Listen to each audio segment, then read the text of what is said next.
flies with phlogiston wings when he has tech like that? Well, according to the notebook, the platform beneath us runs on components from the Cinder City.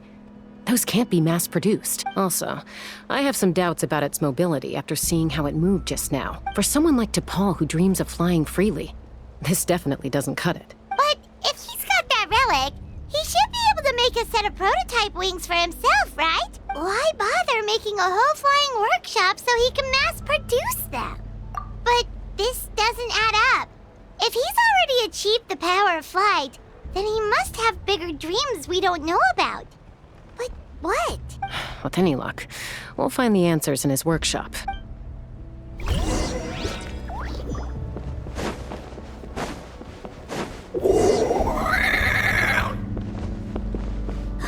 Cuckoosaurs! Seems like the merchants were right. DePaul's using them for his own ends. I'll bet that...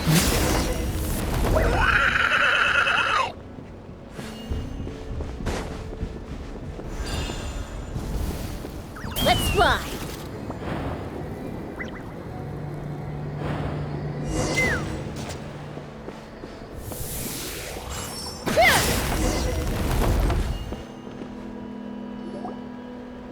Why won't it fly away like the others? Is it...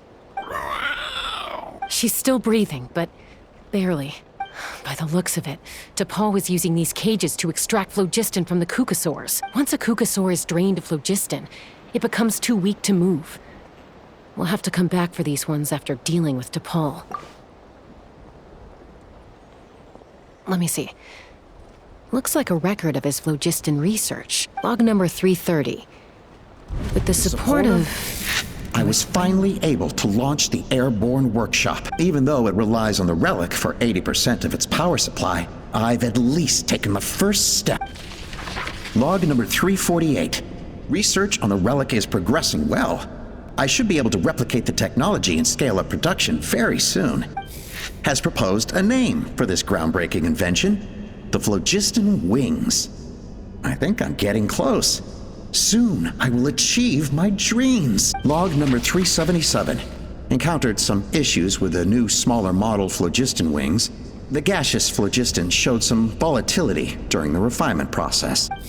Thinks we should proceed at a more cautious pace with the refinement experiments. But after so many past failures, I have to prove that I will succeed this time. Log number 114. Ran an experiment using cuckoosaurs to refine gaseous phlogiston. It was a success. Log number 117. I've started recruiting merchants and hunters to capture wild cuckoosaurs. Log number 121. Major breakthrough in the efficiency of phlogiston yield. Huh? So many parts have been crossed out! Yeah, probably the contact he alluded to in his other notebook. Guess he has a benefactor. Did anyone else notice how the numbering system in this notebook suddenly changed halfway through? We haven't got time for textual analysis, I'm afraid. Grab the notebook and let's press on.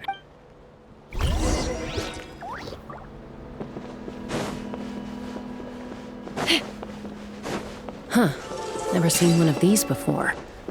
Looks like this was built with the Cinder City components, too. You're not thinking of giving it a nice hard kick, are you?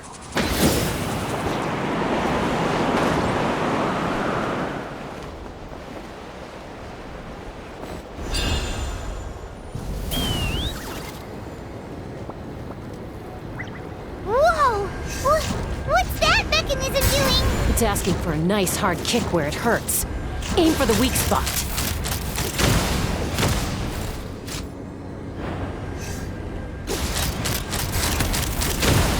Open fire!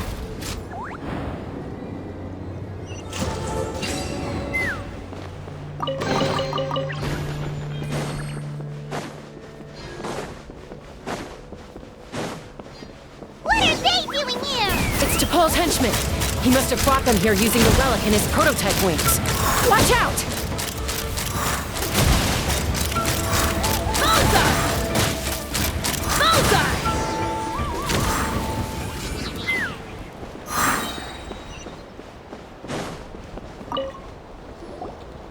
Hey, look here! More of DePaul's notes!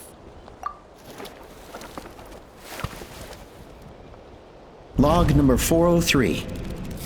Introduced me to some new comrades who fully support my ideas. I told them that some saurians are blessed with wings, and some people with natural gifts, while the less fortunate among us can only look on longingly as they seize the skies. But I also told them that progress can erase individual differences. Think of the tools humanity has made to fight back against wild beasts, the law we have put in place to even the playing field between the strong and the weak. I promised them that our research will be the new frontier of human progress. With our phlogiston wings, the power of flight will no longer be for a select few to enjoy. Imagine a world where the skies are for all to share. I only hope that when we finally achieve this goal, will be proud of me. Imagine a world where the skies are for all to share. Yes, what a wonderful world that would be. If only it were possible. We could respond faster, and so many tragedies could be prevented. But DePaul, what about the saurians you're draining dry of phlogiston? You're not sharing the sky, you're stealing it. Bad move. I won't let you get away with it. I'm fine. Let's keep moving. I don't think we'll find anything else here.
I can't believe he captured so many Kukasaurs.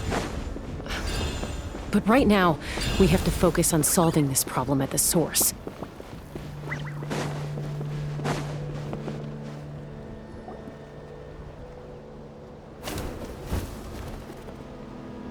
Looks like we've reached the center of the workshop. And still no sign of Koya's baby.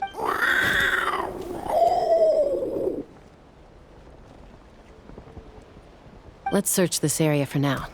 If we still can't find Chime, we'll double back.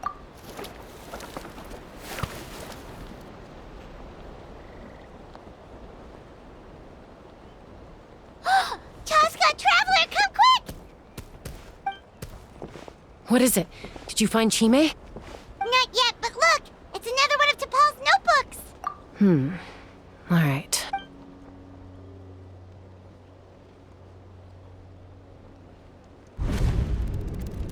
Log number 428.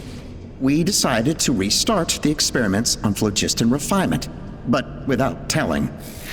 This is the final obstacle to the success of the Phlogiston Wings project. We cannot fall at the last hurdle. Log number 436.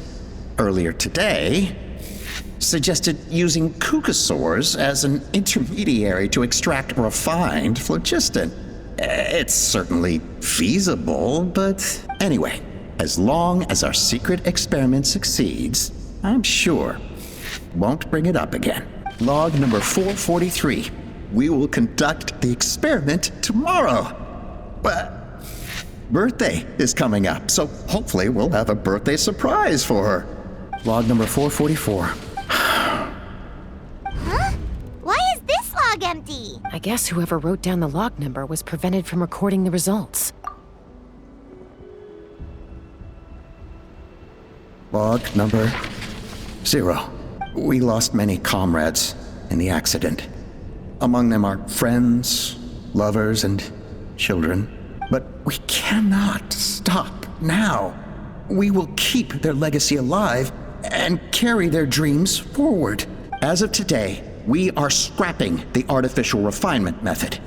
Instead, we will focus all our efforts on phlogiston extraction from live cucosaurs. They are arrogant beasts whose existence in the wild serves no one but themselves. Their true worth lies in their sacrifice for the sake of human progress. To facilitate our operations, we will gradually move the airborne workshop closer to the Flower Feather clan, even as we continue to expand it. All this we do to create a world where the skies are for all of humanity to share. All this we do to make T'Pol's dream a reality. Given the way this is written, not to mention the fact that the numbering has started over from 0, it kinda sounds like this is someone new. Does that mean that T'Pol's already... There's also a letter tucked in the end of the notebook. It's from Puma.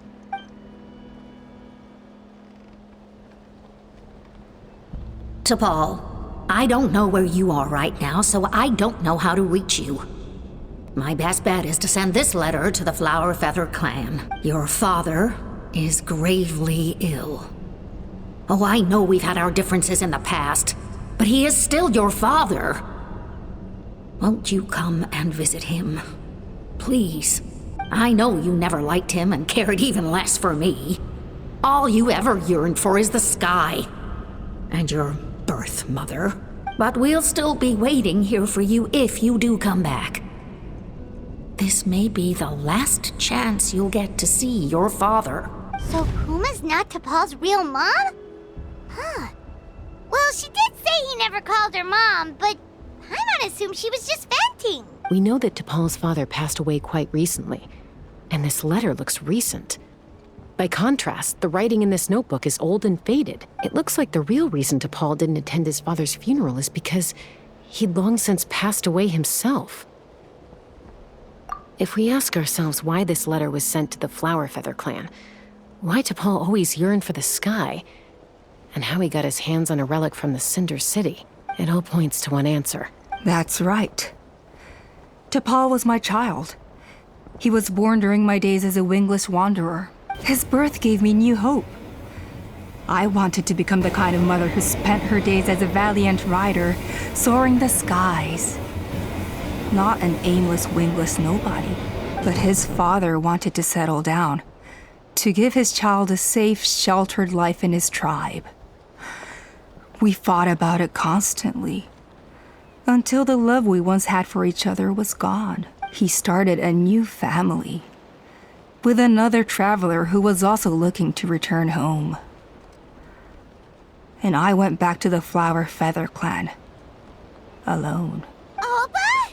I had no idea that despite being raised among the children of echoes, my child still harbored dreams of the skies. Can you imagine, Chaska? The joy and surprise I felt when he showed up at my door, asking to join the flying trials. Or how proud I was when he said he wanted to prove his own worth, rather than relying on my position as elder. And then the anguish that overcame me when he was rejected by the cucosaurs and became wingless, just as I had after my injury. You've got a lot of nerve showing your face here. Don't take this the wrong way, Chaska. I'm not here for a fight. I just want to talk. Isn't that your preferred way to resolve things? I trust you've learned of T'Pol's wish on your way here. A world where the skies are for all of humanity to share. If only his dream can be realized, no one will ever have to lose their wings again. Our aerial prowess will be greater than ever before. War will never again come at such a great cost. The loss of Koichi is a tragedy that need never be repeated. So tell me, Chaska, do you really wish to see the phlogiston wings forever grounded and gathering dust? Nothing you've said excuses all the conflict you've caused. You mean the argument back at the tribe? It was a necessary measure. Sometimes this is the only way to accelerate the pace of progress. Is a mother harming her children when she coaxes them into swallowing a bitter pill? Of course not. It is a brief moment of suffering for the greater good, and the child would come to understand this in due course. The phlogiston wings are that bitter pill.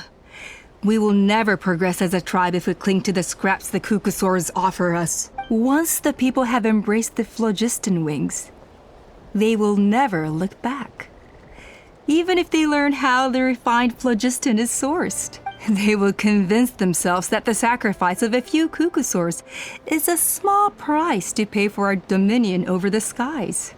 But this I had not anticipated. I barely had the chance to introduce the phlogiston wings to the tribe before you found this place. Your plan was hardly foolproof. Yet, it can still be salvaged. Chaska, traveler, you are the hope of humanity. I'm sure you have your doubts about my methods, but know that my love for humanity and for Natlan is genuine. You know me, Chaska. And you know that I've always treated everyone in the Flower Feather clan as my own children, as fellow humans. Surely you can understand my perspective. Allpa, Natlan doesn't belong to humans alone. And truthfully, neither do I. How many times has the Abyss invaded Natlan now? And yet despite how much stronger it is than us, Natlan still stands as a nation of humans and Saurians. Peace imposed by force will crumble in a matter of days, because social bonds are what hold a civilization together. Weren't you the one that taught me that? And yet you would break the bond we share with our Saurian companions to take more power for ourselves? That's as stupid as hacking your own arm off to use it as a club. They are wild beasts, driven purely by instinct. How could they possibly understand human social bonds? How did someone like her ever become a writer? You overestimate them. They bow to the strong and shun the weak. That's all there is to it. They never gave T'Pol a second glance when he was at his lowest, nor me when I returned injured from the Cinder City. It's all about survival of the fittest for them. Plain and simple. They obeyed me once I proved myself stronger than them, but the moment it serves them better, they'll abandon me in a heartbeat. You're wrong, Allpa. They only reject the wingless because they don't want to fly anyone to their death. Chaska, I will promise you this. Only the unruliest wild Kukusaurs will be used for phlogiston extraction. The ones who have nothing else to offer to humanity. Well, that's too bad, because I know a few unruly wild Kukusaurs who don't think that idea is gonna fly. Namely my mom, my sister, and me. And the others? To us, they're friends, family, even children. So if you want to put any of them in one of your cages, you're gonna have to go through us. Is that right? I knew you might be difficult to convince. Maybe this will change your mind.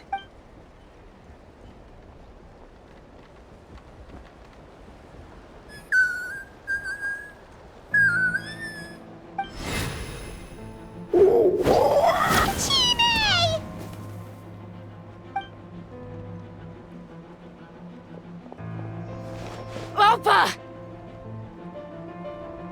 Careful!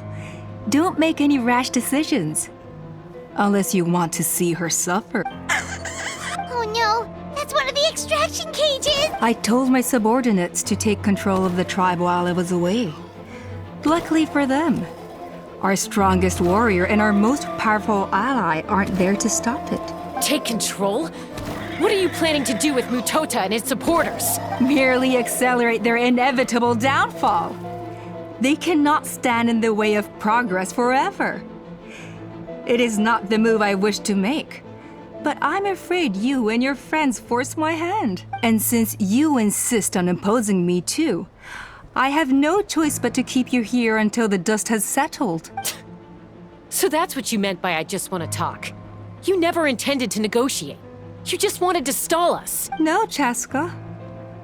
I genuinely hoped I could win you over. You are the strongest warriors we have.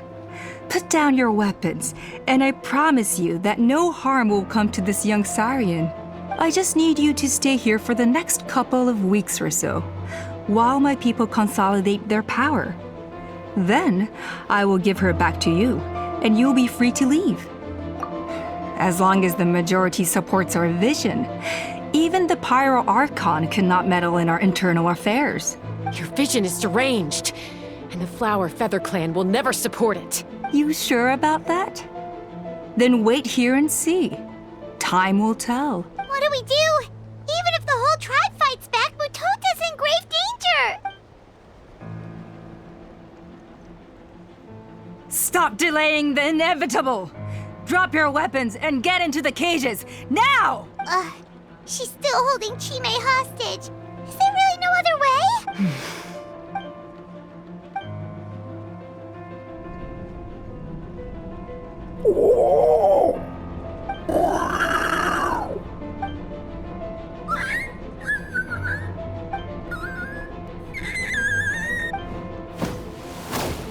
Koya? Huh? What are you yapping about? Stand down. Drop your weapons, now! This instant! Ah! Ah! No! The relic!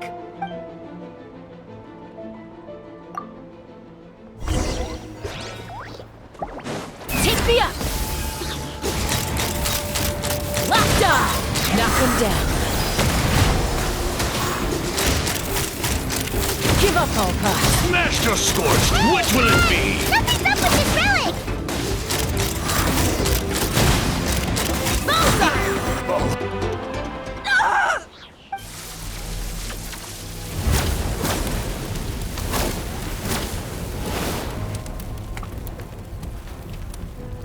No! What is she doing? She'll bring us all down with her! But why? We stabilized the relic! Maybe it got damaged in the fight. If we don't think of something fast, this whole workshop is gonna fall apart. No. They're directly beneath us. My beloved tribe!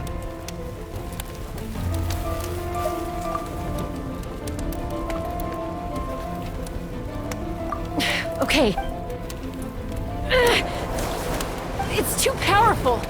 This ain't a toy like last time. I don't think I can just throw it aside. But we need to get it far away before it explodes. Then the tribe will be safe, and so will this workshop. Koya, remember when we were kids? Come on, let's take this thing high up into the sky. Don't worry, I know I can get rid of it before it explodes. We're talking some surface wounds at most. All I need is for you to catch me at the end. Just like old times. I can't hold it back anymore. We have to go! Don't be insane! Allpa! What are you... You're a fool, Chaska! Why would you choose such a risky solution? We cannot entrust the safety of our tribe to this wild Saurian! I'm the fool. You really think you can stand a better chance than me? Sure, it may be asking too much for an ex-wingless to escape the blast radius in time, but I can fly it a safe distance away, even if it's the last thing I do.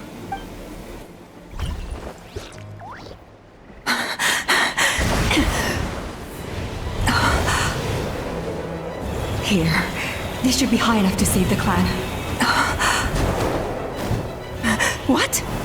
You don't get to die a hero today.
Are you hurt? Let me take a look at you. What do you mean, I'm fine? Didn't I tell you to catch me on your back? Why did you try to shield me from the blast? Accident? Yeah, right. Seriously, you're as stubborn as ever. Chaska, Koya! How are things looking here?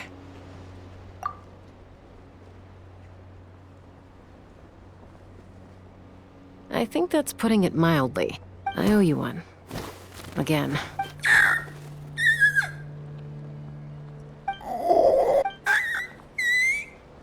Allpa, be honest. Do you still think Kukasaurs can't form bonds? Mom, I'll figure out the refinement problem. I'll find a way. You don't need to worry about it. I just need some more time. That's all I ask. Please just trust me. Just this once.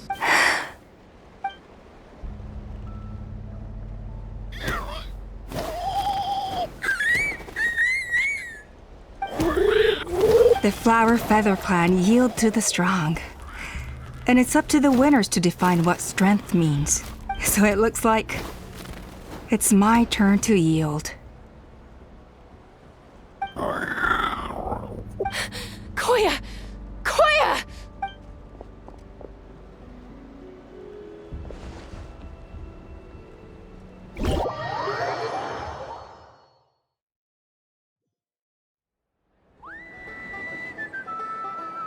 So, you're absolutely sure it's not because of the explosion? Yes, for the 10,000th time, I'm sure. The blast barely touched her. The reason she fainted was old injuries playing up, compounded by overexertion in recent days. The moment she finally relaxed, all the built-up stress finally caught up with her. And no wonder. Honestly, she's just like you. Anyway, now you know how we feel when you go off risking life and limb.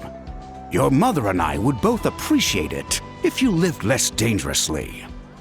You know she wrote to me from the Masters of the Night Wind, just to scold me for not doing enough to keep an eye on you. If she wasn't so busy with work, you can bet she'd come back here and chew us both out in person. I'll find an opportunity to apologize to her. I promise. You'd better. No more avoiding us, okay? And don't get me started on all the checkups you've missed. Got it. Got it. Huh? Koya, you're awake. I'll go let everyone know. Hey, but we're not done talking. What are we gonna do with her, Even after everything that's happened, she still hasn't figured out how to start the conversation with you. She keeps saying, I don't think Koya has forgiven me yet. But if you ask me, she's the one who's scared to open up and have an honest conversation. For all her confidence, she's a very sensitive soul underneath. You'd think as a peacemaker, she of all people would know how to reconcile with her family after a falling out. She must have been a handful growing up. Thank you for being there for her. And of course, thank you for keeping her safe when you were up there in the sky. Koya, Uncle Cusco, we're here! Ha! I was just telling her that she's not to go chasing danger with Chaska ever again. Cusco, I understand how you must feel. But it's all thanks to Koya and Chaska's efforts that the airborne workshop didn't come crashing down on our heads. Oh, Paimon almost forgot to ask. They didn't hurt you while we were gone, did they? Thankfully, when her co-conspirators tried to arrest me, I was out coaching Koya and Junan. The two of them were a huge help. They took care of things while I went around rallying the resistance. So, in the end, Allpa's would-be revolt didn't really get off the ground. And as it turns out, not all of the wingless want to see our dear Saurian friends replaced with phlogiston-powered gizmos. I'm so sorry you got mixed up in this, by the way. We should have caught on to Allpa's scheme sooner. We could have saved so many Kukasaurs from getting hurt. Most of the airborne workshop has now been dismantled. We've just left one small, harmless part intact, and repurposed it as a jail for Allpa and her cronies. Let's see how they like being locked up in a sky prison. So, it looks like there's just one less conflict left to resolve. Peacemaker, you're up. I said I had to wait until things had blown over, didn't I? And now they have. But I still have no idea what to say. Koya, I just want to say, I'm sorry for how things went down back then.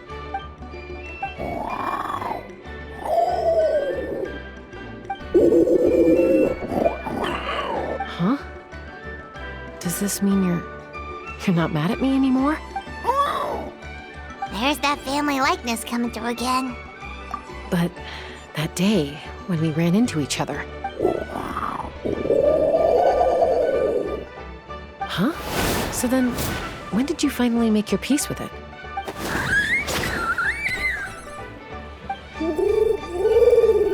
Oh, it's Chime and Chimbu. They're here